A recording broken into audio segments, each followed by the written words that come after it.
namanya riset tuh nggak boleh harus apa beyond ya, lebih dari itu kan gitu kan. Itu kadang-kadang yang harus kita lalu Mas. Nah ini satu lagi, wah ide saya udah habis nih intelligence system nih, gimana nyari duitnya lagi, kan saya gaji mahasiswa ya, lab saya harus hidup ya kan, karena saya ngelihat kalau di Jepang itu profesor ataupun yang punya lab itu harus mikir dia dapat hibah, dia punya mahasiswa banyak, dia bisa beli alat, dia bisa menggaji mahasiswa. Saya kan tadi menggaji mahasiswa 15 kali 3 40 sampai 45 tuh setiap bulan saya gaji tuh. 45 setiap tahun, jadi saya harus punya hibah riset di atas 750 juta.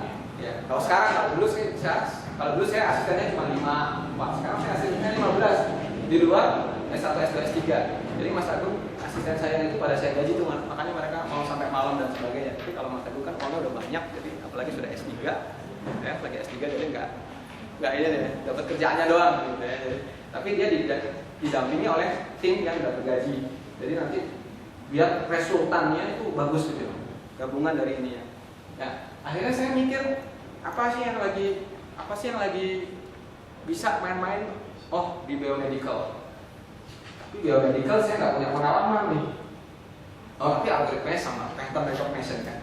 Saya nekat tuh 2010 submit proposal, 2009 2010 kan. Submit proposal, saya bisa mendeteksi kelainan jantung karena saya membaca kan berpattern ya, berpola. Oke, habis itu kita langsung baca signal processing. Masukan saya suruh baca semua signal processing.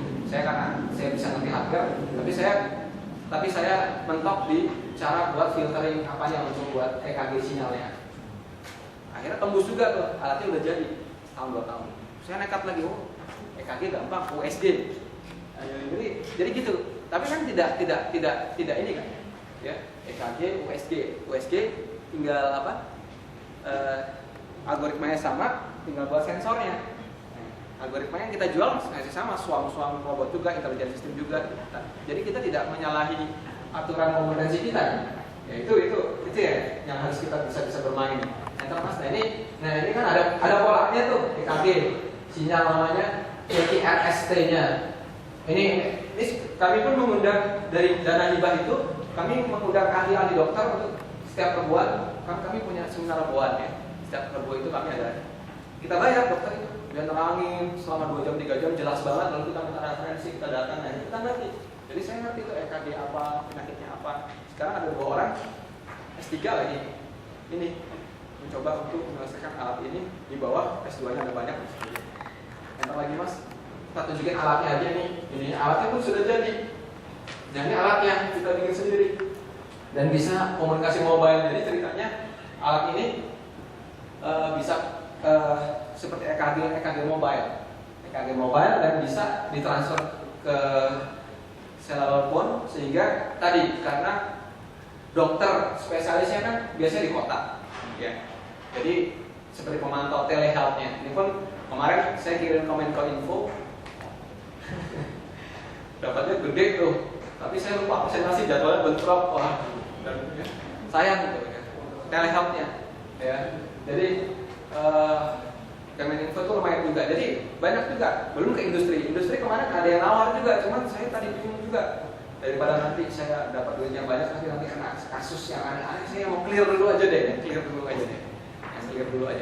Jadi saya diminta untuk masukin ke seluruh rumah sakit ya, saya suruh dimasukin rumah sakit.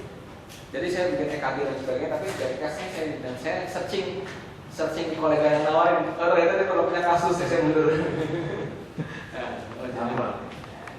Jadi yang Alkes itu kan, itu saya nggak tahu, itu banyak yang main-main di sana. Saya nggak ikutan daripada nanti kena gitu ya.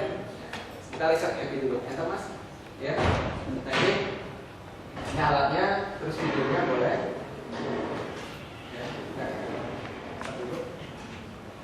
Nah ini bentar lagi. Nah ini alatnya sudah jadi, tinggal kita kemas bagus, bisa langsung connect ke Galaxy Tab.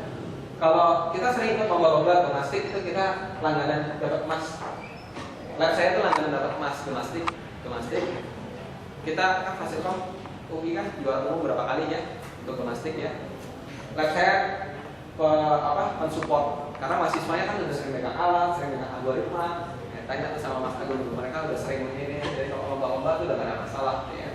Nah, saya rasa juga di Indonesia ada beberapa mahasiswa ya sering lomba-lomba. Pun juga akselerasi dan hasil lomba kadang-kadang tuh malah bagus dan biasanya kan original ya, itu bisa dipublikasikan. Biasanya begitu. Nah, ini coba diklik yang ininya. Nih ya, ini alatnya, ini tag ya, lewat Bluetooth. Nanti tinggal pakai lewat internet aja, jadi transmisinya lewat internet dan sebagainya untuk ngecek dan sebagainya. Terus kita bisa, nah ini contohnya nggak normal, bisa kita deteksi dan sebagainya. Ini pakai pasien simulator dan sebagainya. Ini baru prototipe-nya, tapi sudah jadi alatnya kalau mau melihat demonya, ya sudah berapa kali kita, dan kita sudah banyak publikasinya juga. Publikasinya sudah lumayan. Ini publikasi ini saya harapkan saya bisa tembus kok.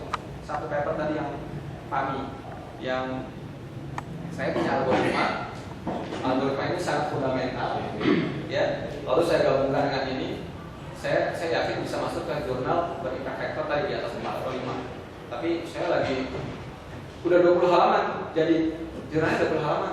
Pernah lihat jurnal-jurnal kan ya Pak ya, yang rumusnya nggak tahu, matematika dari langit itu aneh-aneh. Saya udah punya banyak, minimal ada 10 halaman yang isinya matematik semua, lalu jadi alat, jadi algoritma. Biasanya itu kuat.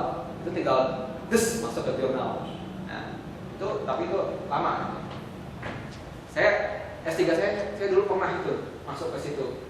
Nah, yang tadi algoritma SWAM. Nah, sekarang saya mau coba lagi yang ke biomedical. Tapi saya lagi gugur nih.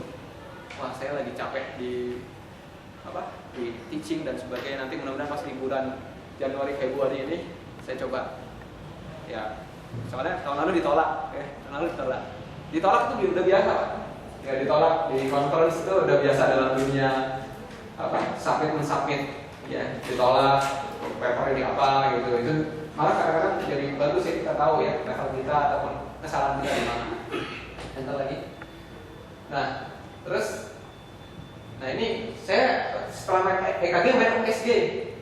USG itu karena kematian bayi di Indonesia, ibu melahirkan bayi itu gede sekali. Karena salah satunya adalah mahal dan tidak ini kita main-main di USG yang telehealth juga. Nah, algoritmanya sama. Jadi kita mau bikin alat deteksi USG langsung tahu berapa berat bayinya. Kalau dokter kan ada USG, gambar, sama dia manual. Jadi sini, lalu diameternya berapa, kira-kira kepala bayinya berapa, dia tahu ukurannya. Kita pinggirannya tahu, langsung kita tahu nih size-nya berapa. Algoritma kita begitu. Ini pun juga saya yakin setahun 2 tahun lagi akan saya poles jadi karena kita otomatisasi elips otomatis itu yang kita jual dari algoritmanya. Alatnya jadi bumbu-bumbu, bukan alatnya yang menjadi beda ya antara industri sama jurnal ya. Kalau jurnal harus ada algoritma yang benar-benar basic dan sangat berbeda gitu ya. Oke. Ya, ini hanya ini aja kebutuhan masyarakat. Center lagi Mas. Ini alatnya juga ya. Alatnya sudah jadi, cuman masalahnya saya nggak bisa buat sensornya. Sensornya saya lagi mentok nih. Ya, sensornya saya lagi mentok. Akhirnya saya punya Deadcast sama industri, saya lagi coba orak-orak ultrasound. Masalahnya di mana? Kita nggak boleh lemah di alat, nggak boleh ada alasannya. Saya nggak punya alat kalibrasi ultrasoniknya, dan kan harus sensitif. Ya, kalau nggak nanti terlalu kenceng, ibunya di USG bisa meninggal bayinya kan. Nah itu kalibrasinya tuh yang paling berat. Dan izin dari Deadcast-nya ini yang susah. Kalau ultrasound doang nembus berapapun melihat gitu, tapi efek ke kesehatannya itu yang kita nggak bisa jamin. Nah, itu saya nggak berani main-main di situnya. Tapi kalau buat sensornya doang bisa.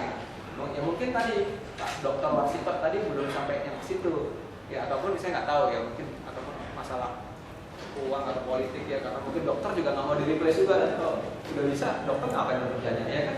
Ya itu juga harus itu juga. Apalagi kemarin ada malpraktek mana ibu yang itu ya.